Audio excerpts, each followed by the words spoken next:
শুনেছি যে আমি বারে বার, আমার কাছে তুমি তাহার চেয়ে দামি, বিধাতার সেরা উপহার।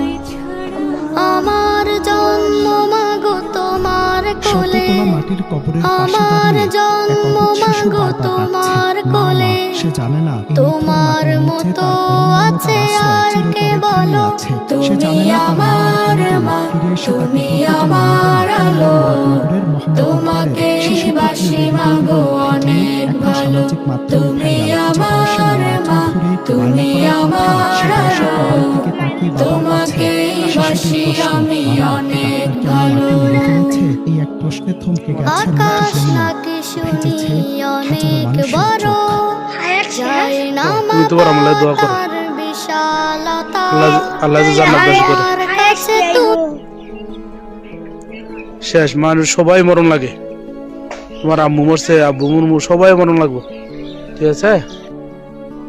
অসহায় বাবা মোহাম্মদ ইকবাল যখন তার ছোট সন্তানকে নিয়ে স্ত্রীর কবরের পাশে দাঁড়ান, তখন পরিবেশটা হয়ে ওঠে ভারী। অবুঝ এই শিশুটি মাঝে মধ্যেই বাবার হাত ধরে কবরের পাশে এসে অপলক দৃষ্টিতে তাকিয়ে থাকে। সে হয়তো ভাবে মা লুকোচুরি খেলছেন, একটু পরে উঠে আসবেন। সন্তানের এমন আকুতি দেখে পাথর চাপা কষ্ট নিয়ে বাবা শুধু উত্তর দেন, না বাবা, তোমার আম্মুর হায়াত শেষ হয়ে গেছে। এ দৃশ্য কল্পনা করার সাধ্য কি কোনো পাষাণ হৃদয়ের আছে?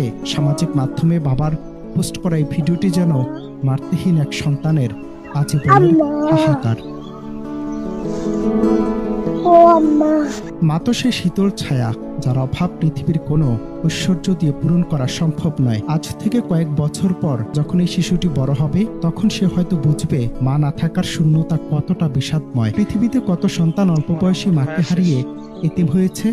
তাদের জীবন যুদ্ধের প্রতিটি বাঁকে মায়ের অভাবটা পাহাড় সম হয়ে দাঁড়ায়। মুরাদনগরের এই শিশুটির প্রতিটি মা ডাক যেন আকাশের দিকে ছুড়ে দিয়ে এক অবক্ত প্রশ্ন। ভিডিওটি দেখে নেটিজেনরা বলছেন, বিধাতা যেন কোনো সন্তানকে এমন কঠিন পরীক্ষার সম্মুখীন না করেন।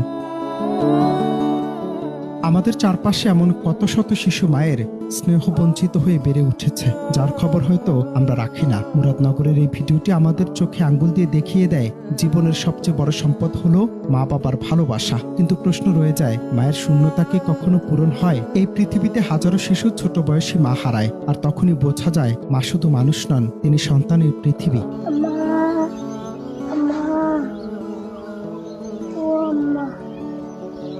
অনন্ত হাসান মাসুদ, বাংলা টিভি। আম্মা, ও আম্মা।